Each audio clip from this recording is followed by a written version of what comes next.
The candle on Charlotte's bedside table had burned low by the time Dominic arrived, and Thea heard him before she saw him. The particular weight of his step in the corridor, faster than usual, not quite running but close enough that she knew the message had reached him in the fields, and he had not stopped to change. He came through the door with mud still on his boots and his coat still buttoned against the evening cold, and he went directly to the bed without looking at Thea at all. He knelt beside Charlotte, took the child's small hand in both of his, and the look that crossed his face then was not the composed grief of a man practiced in loss. It was the naked terror of one who understood exactly how much could be taken. Thea had been managing the sick room for 6 hours. She had wrung cloths, measured doses, kept the fire steady, spoken to the physician, and done all of it with the quiet efficiency that the household had come to rely on in the 2 years since she had become its mistress. But watching Dominic kneel in the candlelight, with Charlotte's fever-damp hand pressed between his palms, Thea felt something shift in the room that had nothing to do with temperature readings or broth. This is a story about what happens when a man tells the truth at the worst possible moment, and a woman hears only the wound she was already carrying. And a 5-year-old girl falls ill at precisely the hour when pretending becomes impossible. The fever had begun on a Tuesday, 3 weeks into October, with Charlotte complaining at supper that the candles were too bright. By Wednesday morning, the physician had been sent for, and by Wednesday evening, it was clear they were in for a long watch. The chest complaint settled into the small body with the stubborn patience of something that intended to stay, and the household arranged itself around the sick room with the silent coordination of people who understood the stakes. Thea had not slept properly in 36 hours by the time Dominic arrived on the first night. She had sent word to the Northfields at midday, not wanting to alarm him before the physician's second visit confirmed the severity. And so he came in the early evening with the evidence of the day's work still on him, and the kind of haste in his face that could not be managed into composure on short notice. "How long has she been like this?" he asked, still kneeling, his eyes on Charlotte. "Since this morning," Thea said. "Dr. Hartwell was here at noon and again at 4. He says the fever must break within 3 days, or he will want to try the new treatment from Edinburgh. The broth needs to go in every 2 hours. She will not take it willingly. You have to make it a game." Dominic nodded. He did not look up. His thumb moved in a slow circle on the back of Charlotte's hand, and Charlotte, half conscious, turned her face toward him with the wordless trust of a child who does not yet understand that the people she depends on are frightened. "Go and rest," Dominic said. "I will sit with her." "I will rest at 2, Thea said. "You take the hours from 2 until 5. Then I will come back." He looked up then, briefly, and something passed between them that was not quite gratitude and not quite argument. A recognition, rather, of the specific way they had learned to share the weight of this house and this child over 2 years of marriage. Then he looked back at Charlotte, and Thea settled into the chair on the opposite side of the bed. And the first night of the vigil began. They did not speak of anything except what was necessary. The temperature, taken every hour and recorded in Thea's careful hand on the paper the physician had left. The broth, which Charlotte took 3 spoonfuls of at midnight and refused entirely at 2 in the morning until Dominic told her it was dragon soup and that the dragon had specifically requested she drink it, at which point Charlotte drank half the cup with her eyes still closed. The physician's instruction about the window, cracked, not open, and never in a draft. These were the things they said to each other across Charlotte's small form, in the quiet voices of a sick room where neither person wanted to disturb what fragile rest the child could manage. The second night was harder. Charlotte's temperature climbed rather than falling, and by midnight she was calling for her mother. Not Thea, but the mother she had been too young to properly remember. The word rising out of the fever like something the illness had unlocked. Dominic sat rigid in his chair when it happened, and Thea crossed to the bed and gathered Charlotte against her without hesitation, pressing the child's burning face to her collarbone and saying, quietly and steadily, "I am here. I am right here." Charlotte's fingers clutched at Thea's nightgown and did not let go for the better part of an hour. Dominic did not speak. He sat in his chair on the other side of the bed and watched. And whatever he felt in that hour, he kept it entirely behind his face. On the third night, the fever began its slow retreat. By midnight, Charlotte's temperature had dropped by 2 degrees. By 3 in the morning, she was sleeping without the restless turning that had characterized the previous nights. Her breathing steadier, the flush at her cheeks fading from alarming to merely warm. At 4:30, Dr. Hartwell arrived for his dawn visit, checked Charlotte's temperature, listened to her chest, and told them both that the worst had passed. He left at 5. Charlotte slept, and the exhaustion that had been held back by necessity for 3 days descended on both of them simultaneously, stripping away everything that was not simply true. Thea sat with her hands in her lap, looking at Charlotte's sleeping face. The miniature portrait had been in her pocket for 3 weeks, found inside Dominic's watch case when she had taken it to be repaired after the mechanism failed, opened it to check the maker's mark, and found the small painted oval of Rosalind's face, looking back at her with the particular stillness of a woman who did not know she was being looked at. Thea had closed the case. She had said nothing. She had managed it the way she managed everything, by setting it aside and continuing to function, telling herself she would understand it when she had more information, telling herself it meant nothing definitive, telling herself she was not her mother. She took the miniature from her pocket now and set it on the bedside table, beside the water glass and the half-empty broth cup. Dominic looked at it. He did not look away. "When you kiss me, Dominic," Thea said. She kept her voice level. "Is it me you see?" The silence lasted 4 seconds. She counted them. His answer came quietly, without cruelty. The word of a man who had decided, in the stripped-down truth of 5 o'clock in the morning after 3 nights without sleep, that he was done with the particular cowardice of omission. "No," he said. Thea nodded once. She reached up and wiped her lips slowly with the back of her hand, a gesture she was not entirely conscious of making, the body doing what the mind had not yet caught up to. Then she leaned forward and pressed 2 fingers to Charlotte's forehead one final time, checking the temperature out of habit or duty, or the need to do one last thing that was within her control. "Never again," she said. She stood. She walked out of the sick room and did not look back. She moved her belongings to the east wing that same morning, before the household was properly awake, carrying what she needed herself rather than calling for a maid. The east wing rooms were comfortable enough. She had overseen their refurbishment herself, the previous autumn, for reasons that had seemed purely practical at the time.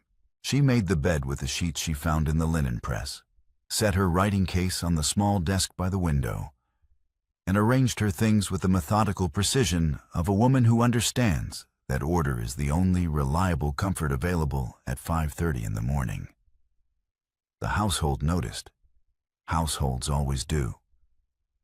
But the accounts still needed settling, the tenants still needed receiving, Charlotte's meals still needed arranging, and Thea did all of it with the same competence she brought to everything, moving through the house like a woman who had simply decided to occupy less of it. The warmth drained out of every room she shared with Dominic, not through any dramatic announcement, but through the simple mathematics of what was no longer present. Dominic came to her door that afternoon. She heard him in the corridor before he knocked. That particular step again, slower now, without urgency. "Thea," he said, through the door. "I did not mean—" She opened the door. She looked at him. "You meant every word," she said. "That is the problem. Go back to Charlotte. She needs someone with her when she wakes." She closed the door. She stood on her side of it and listened to him remain on his side of it for a long moment, his stillness as legible as speech, before his footsteps moved away down the corridor.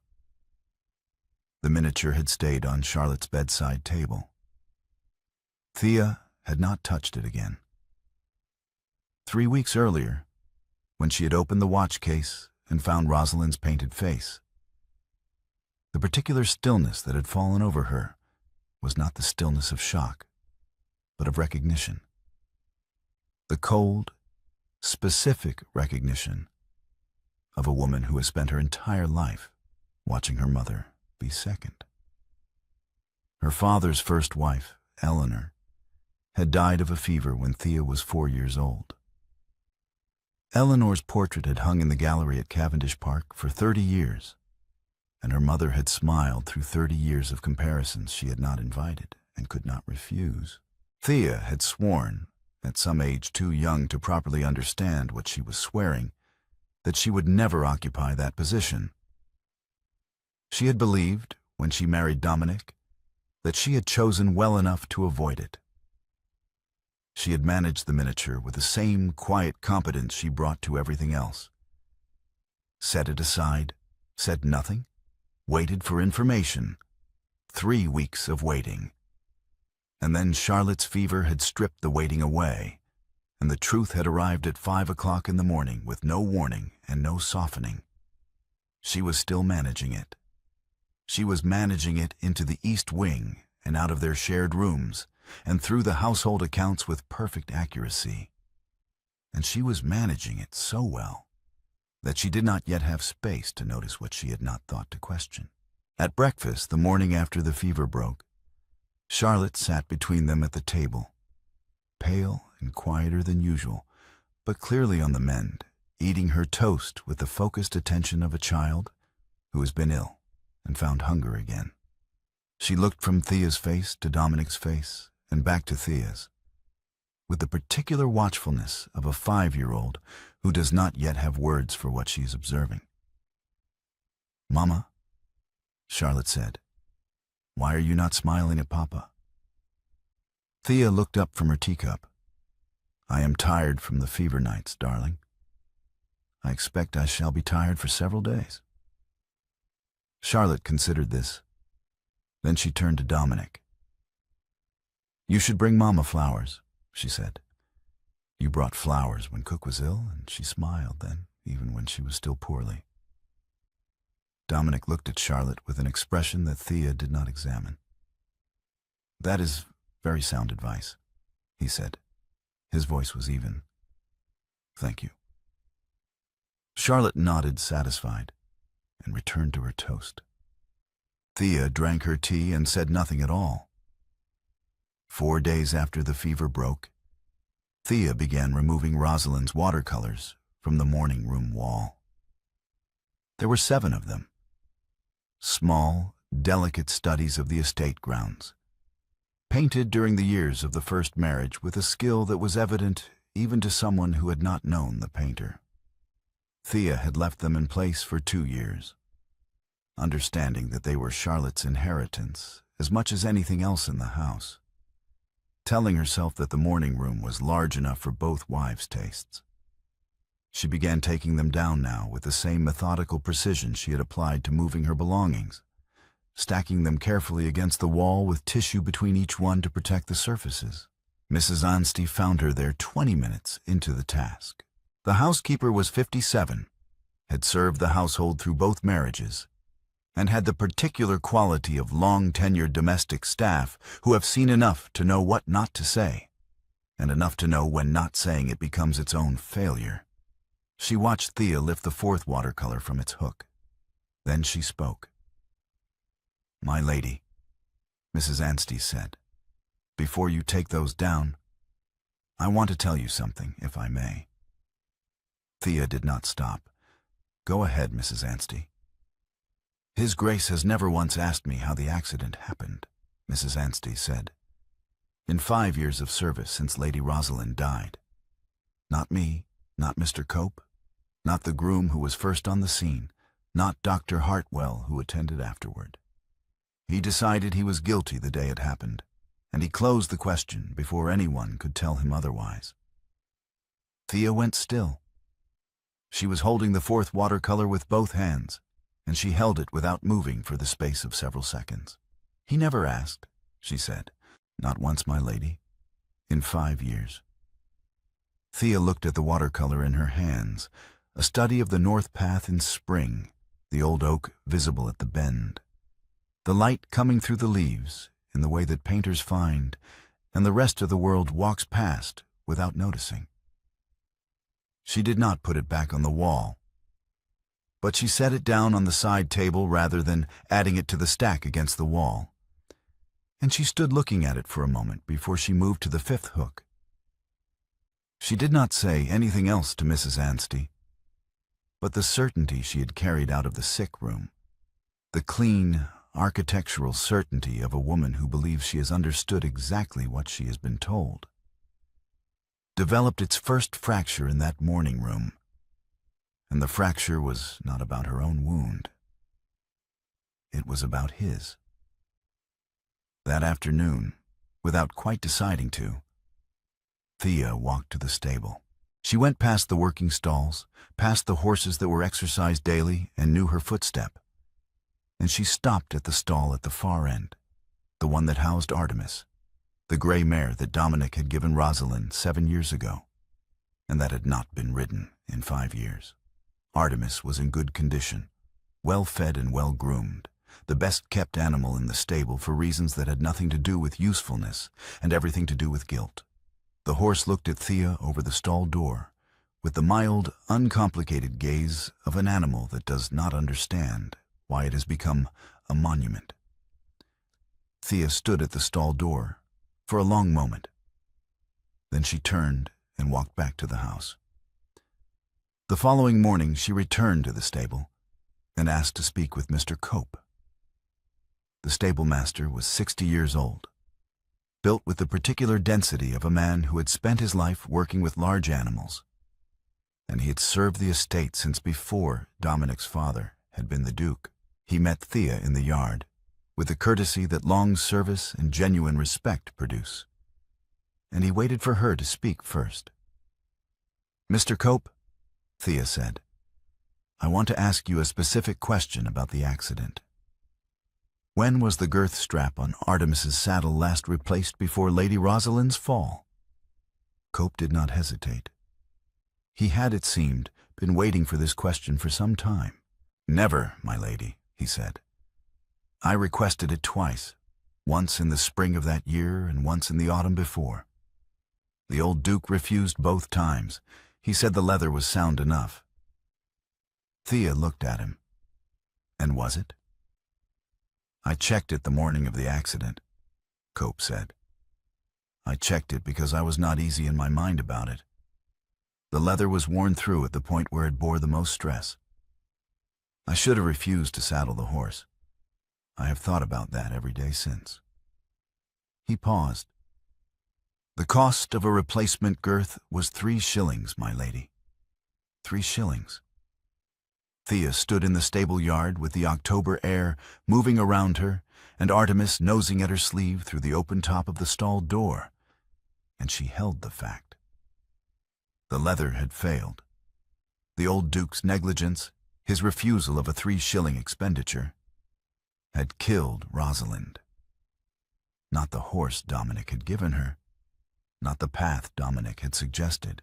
A piece of worn leather that the stable master had flagged twice and the old Duke had dismissed twice, because 3 shillings was apparently more than the life of his future daughter-in-law was worth. Dominic had never asked, not in 5 years. She thanked Cope and walked back to the house. She held the fact carefully, the way you hold something fragile that you are not yet sure how to carry. That afternoon, Lady Bridwell arrived. She was 48, Rosalind's closest friend since girlhood. And she had visited the estate twice since Thea's marriage, with the particular warmth of a woman who has decided to extend genuine goodwill rather than performative tolerance. She took tea in the drawing room, and after the usual exchanges about Charlotte's recovery and the county news, she set down her cup and looked at Thea directly. "I know something is wrong," Lady Bridwell said. "I am not going to pretend otherwise, because I think you are too sensible a woman to want me to. I am going to say one thing, and then I will leave it entirely with you." "Go ahead," Thea said. "Rosalind would have disliked this very much," Lady Bridwell said. "Being used as a haunting, I mean. She was not a woman who wanted to outlast her own life in other people's marriages. She was entirely too alive for that kind of thing." Lady Bridwell paused. "And she would have chosen you herself, for Charlotte. I want you to know that. She talked about the kind of woman she would want for her daughter if something happened to her. You are exactly what she described." Thea was quiet for a moment. "That does not make what he said less true," she said at last. "No," Lady Bridwell agreed. "It does not. But it makes what he meant considerably more complicated than what you heard." Thea did not answer. She poured more tea and held the cup with both hands and did not answer. And Lady Bridwell, to her credit, did not press the point. After Lady Bridwell left, Thea sat alone in the drawing room and held two things separately: the girth strap and what he meant. She could see that they were connected. She could not yet see exactly how. She went to the library that evening and sat alone with the miniature in her hand. She had taken it from Charlotte's bedside table that morning, telling herself she would return it, not yet certain why she had taken it at all. She looked at Rosalind's painted face for a long time.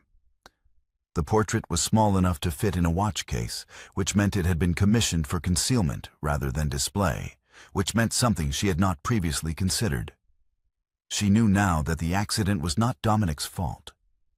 The leather, the old Duke's refusal, the 3 shillings, these were facts. And facts, once known, could not be unknown. But she could not yet account for why a man who was clearly capable of investigation, who investigated everything from tenant disputes to drainage problems with methodical thoroughness, had never once applied that capacity to the worst day of his life. Not in 5 years. Not a single question to Cope, to Mrs. Anstey, to the groom, to the physician. She placed the miniature on the library desk and went to find Dominic. He was at his writing table, going through correspondence with the focused inattention of a man who is performing the act of working rather than actually working. He looked up when Thea came in. She crossed to the desk and set the miniature down in front of him. "This belongs to Charlotte," she said, "not your watch case." He looked at it.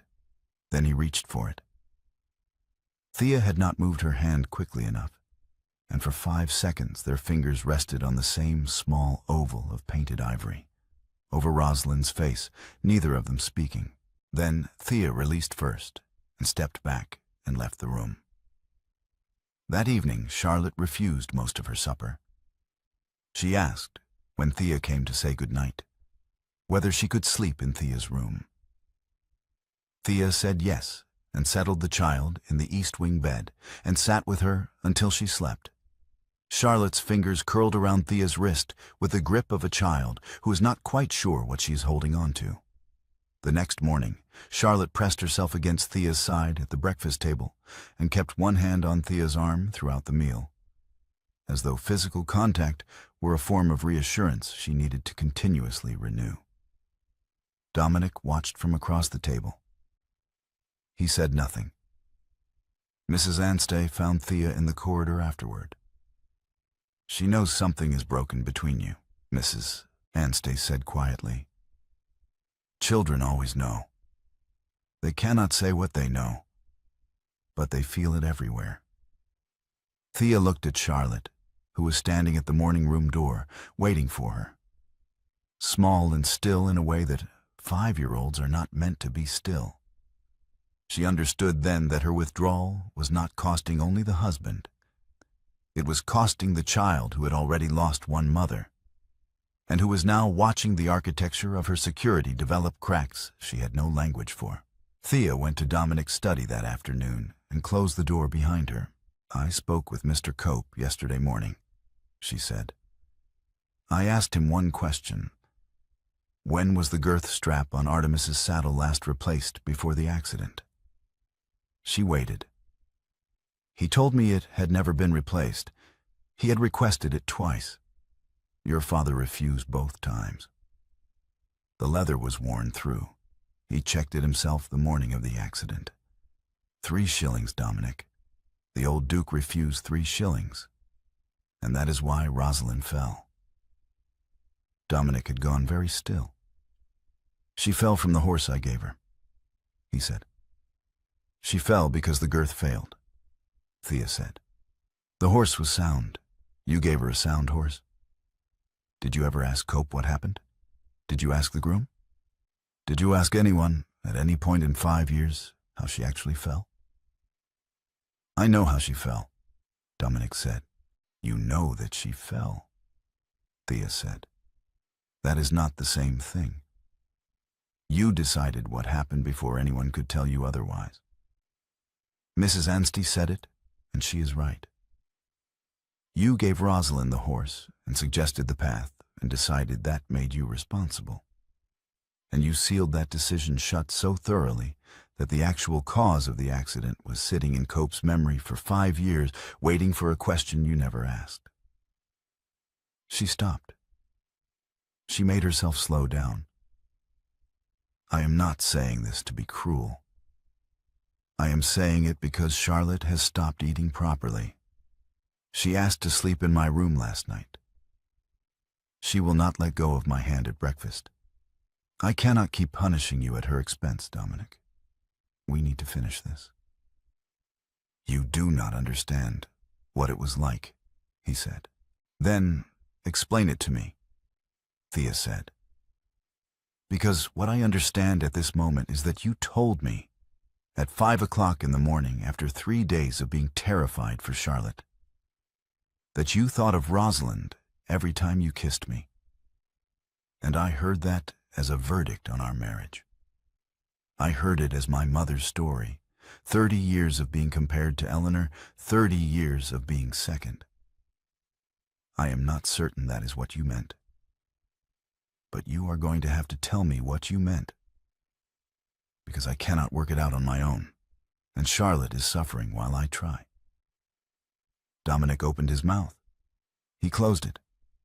He looked at his desk, at the surface of it, at nothing in particular. "She cannot keep suffering while you find the words," Thea said. "Come to her room tonight. Read to her. She needs both of us." She left him there. That evening, Thea sat on Charlotte's bed and read aloud The Wolf Story, which Charlotte had requested every night for 3 weeks, and which Thea had memorized to the point where she could deliver it with the full cast of voices Charlotte required. The deep grumble of the wolf, the quick, bright voice of the girl, the slow rumble of the grandmother. Charlotte was laughing by the second page, propped against her pillow with color back in her cheeks and her hands folded in her lap. And the laughter was the first genuinely uncomplicated sound Thea had heard in days. Dominic appeared in the doorway midway through the 3rd chapter. Charlotte saw him immediately. "Papa," Charlotte said. "Sit him, there's room." He sat on the other side of the bed. Charlotte reached for his hand without interrupting the story, and Thea kept reading. and by the time the wolf had been comprehensively outwitted and the grandmother restored and the final page turned, Charlotte's eyes were heavy, and her breathing had slowed to the deep rhythm of genuine sleep. She was still holding one of Thea's hands and one of Dominic's. They sat like that for 20 minutes. Neither of them moved, because Charlotte's grip was light enough that movement would have woken her. And neither of them was willing to be the one who broke the child's sleep for the sake of their own discomfort. The candle on the bedside table burned steadily. Outside the window, the night was clear and cold and entirely indifferent to the difficulty of the situation. Thea looked up. Dominic was already looking at her. She held his gaze across Charlotte's sleeping face, and she shaped the words without sound. "We need to finish this." He nodded. His face, in the candlelight, was the face of a man who has run out of ways to avoid something, and has arrived, exhausted, at the necessity of it. The next morning, Thea walked the North Estate path alone.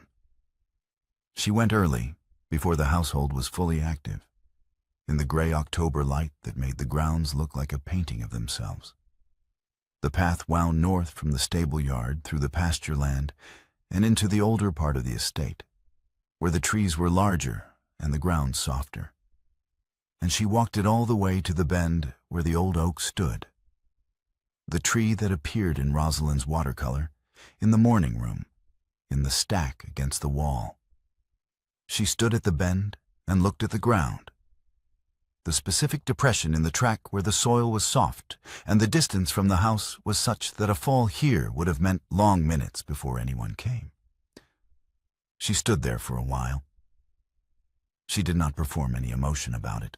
She simply looked because she had decided she needed to see it without him before she could ask him to see it with her. Then she walked back to the house. A groom in the stable yard told her His Grace had gone out toward the north fields. Thea nodded and went inside and waited. She was standing at the stable entrance when Dominic returned an hour later, and she saw from the way he came around the corner of the yard that he had not been to the north fields at all, or not only there. "I have walked the path," she said when he was close enough. "The full length of it. I went alone first because I needed to see it without you." She met his eyes. "Meet me there." He was at the bend before she arrived.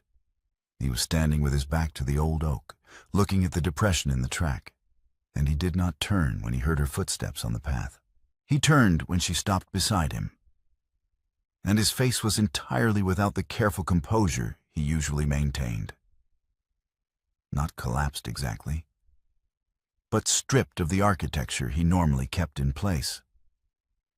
Thea stood in front of him, with the October sky above the oak and the soft ground of the track between them, and she told him what she now understood.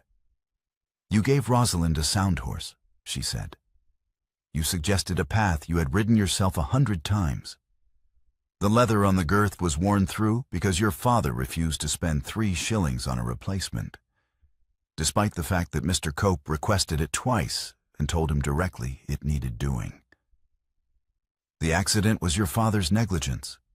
It was never yours." Dominic said nothing. "You chose guilt," Thea said. "Not because it was true, but because it was available. You were here. You were the one who gave her the horse and suggested the path. And guilt is a very efficient explanation for something that makes no sense. It closes the question before anyone has to sit with the actual answer, which is that sometimes people die for reasons that are no one's fault except the person who refused to spend 3 shillings. She stopped. "You never asked Cope what happened. Not in 5 years. And I think you know why." "Because she was dead," Dominic said. His voice had the quality of something speaking from a long distance away. "Because it did not matter how." "It mattered enormously how," Thea said. "But knowing would have taken the guilt away. And without the guilt, you would have had to be happy. And being happy felt like a betrayal of her. He turned away. He looked at the depression in the track. "I gave her the horse," he said. "You gave her a horse," Thea said. "The leather failed. Those are two different sentences, and I need you to hear the difference." He was silent for a long moment. When he spoke again, his voice was different, lower, and without the evasiveness that she had come to recognize as his defense. "Every time Charlotte laughed," he said. "Every time the house felt like a house again instead of a place where something had happened. Every time I kissed you." He stopped. "It felt like I was getting away with something, like I was taking something I had not earned. And then the guilt would arrive, and it was easier than the happiness. The happiness required me to believe I deserved it. And the guilt told you that you did not," Thea said. "Yes," he said. "So Rosalind was not a comparison," Thea said. "She was a verdict. Every time you thought of her in the middle of a moment with me, it was not because you loved her more. It was because the guilt was reminding you that you did not deserve to love anyone at all." He turned back to face her. Something in his face had come apart and not yet reassembled. "Yes," he said. "That is exactly it." Thea looked at him. She held what she knew now against what she had believed for the past 2 weeks, and she made herself be accurate. "I heard your confession as my mother's story," she said. "I heard second wife, and I heard the portrait in the gallery, and I heard 30 years of my mother smiling through comparisons she had not invited. I brought that wound into this marriage, and I never told you about it, because telling you would have meant demanding something. And I was too busy being useful to demand anything." She took a breath. "I managed your grief like I managed the accounts. I thought if I was competent enough and warm enough and patient enough, eventually the grief would become something smaller. I never asked you what it actually was. I never required you to look at it directly. That was my failure. Not because I was weak, but because demanding the truth would have felt like making a claim on you. And I was not sure I was entitled to claims." Dominic was watching her with the focused attention of a man hearing something he had not expected to hear. "My mother managed my father's devotion to Eleanor for 30 years through usefulness," Thea said. "I was doing the same thing. And then you told me the truth at 5 o'clock in the morning, and I heard only what I was already afraid of." She paused. "Both things are true. Your guilt was built on a false foundation, and my absolutism was inherited from my mother's wound. We have both been wrong. The question is whether we can fix it." "How?" he said. "You go to Cope," Thea said. "You sit down with him in Artemis's stall, and you ask him to tell you everything. Not what you decided. Not the story you have been carrying for 5 years, but what actually happened. You listen to the whole of it. And then you come back to our bedroom. Not the East Wing, our bedroom. And you tell me one true thing about the two of us that has nothing to do with Rosalind." He looked at her. The October wind moved through the oak above them, and a few leaves came down and settled on the soft ground of the track. "One thing," he said. "One thing," Thea said. "We can start with one." She held out her hand. He took it, the first time they had touched in 2 weeks, and she felt the warmth of his hand against her palm, like something she had been cold without and not admitted. They stood at the bend in the north path for another moment. Then Thea released his hand and turned back toward the house. And after a moment, she heard his footsteps following. Dominic found Cope in Artemis's stall that afternoon, cleaning the gray mare's feet with the unhurried competence of a man who does not rush work that requires patience. He asked Cope if he had a few minutes. Cope set down the hoof pick and said he had as long as was needed.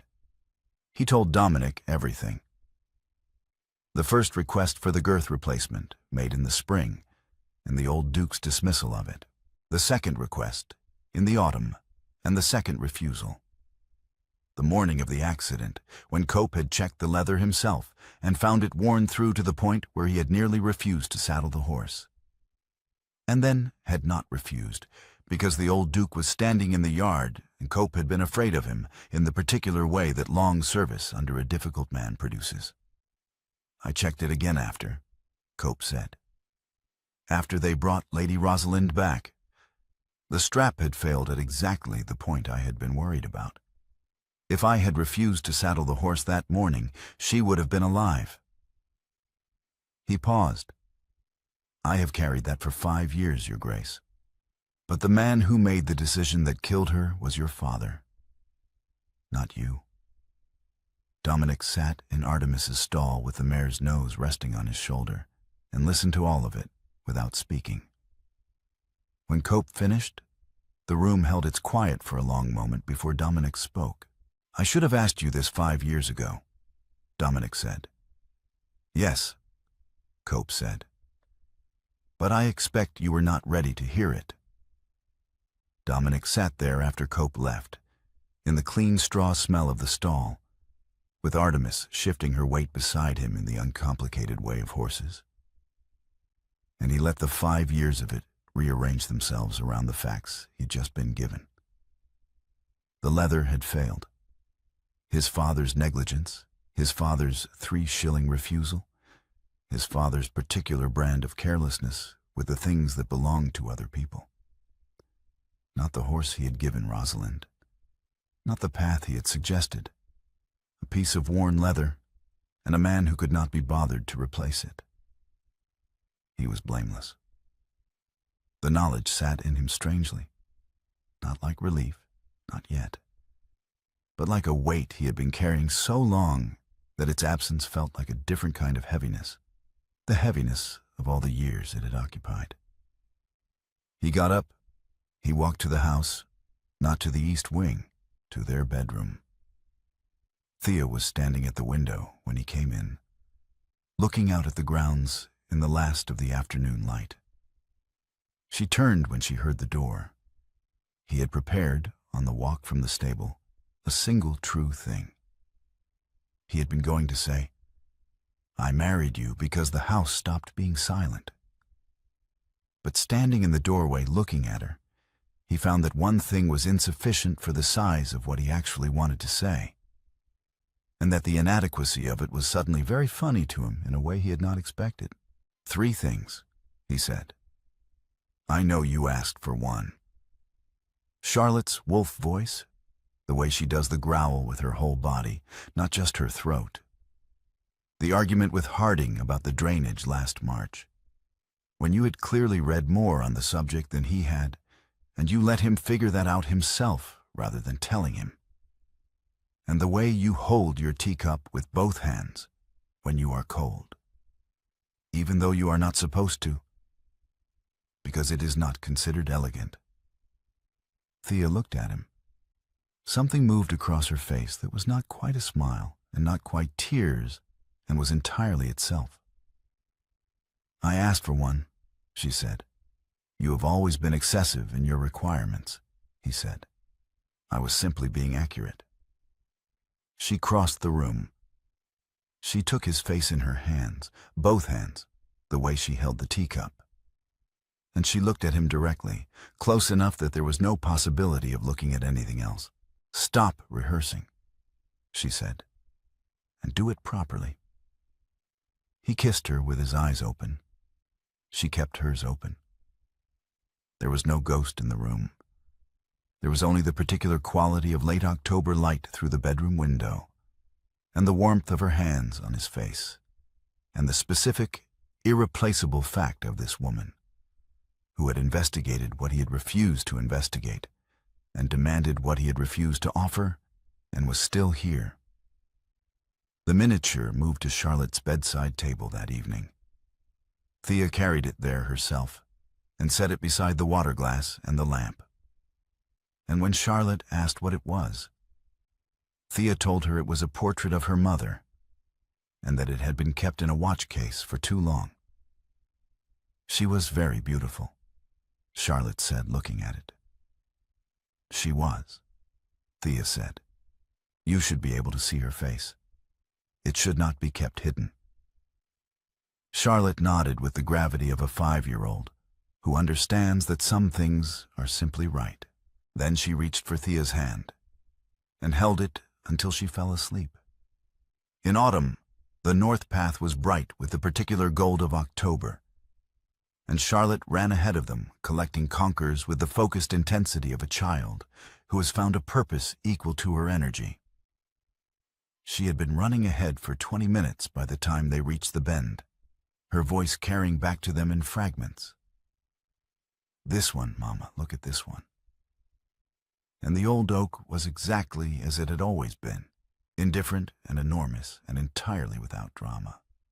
Dominic took Thea's hand as they walked through the bend. He did not slow, he did not stop. He took her hand, and they walked through the place together, and the ground was simply ground, and the path continued. And ahead of them, Charlotte held up a conker the size of a small fist and announced that it was the biggest one in the county, and possibly the world. Thea laughed, a real laugh, the kind that comes from somewhere uncalculated, and went forward to look at the conker with the seriousness it deserved. In the stable, Artemis had a new girth. Thea had ordered it the week before and had told Cope that it was to be replaced annually going forward on the 1st of October, without waiting to be asked. Cope had looked at her for a moment and then nodded, and the matter was settled in the way that all the best matters were settled, practically, permanently, and without ceremony. The miniature portrait sat on Charlotte's bedside table where Thea had placed it. Rosalind's painted face turned toward the room rather than concealed inside a case. A girl should be able to see her mother's face. That was simply true, and true things, once named, did not require defending. Charlotte ran back to them on the path, one hand full of conkers and her cheeks red from the cold, and she pushed the largest one into Dominic's hand and told him to carry it because she needed both hands for the rest. He pocketed it without argument. Charlotte ran ahead again. Thea walked beside Dominic in the October light, her hand in his, and they passed the old oak and the soft ground at the bend and the specific place where the path curved north, and none of it required anything of them except to keep walking. The north path was a path. Charlotte was ahead on it. The house was behind them, warm and lit and occupied by people who had decided to remain in it. They kept walking.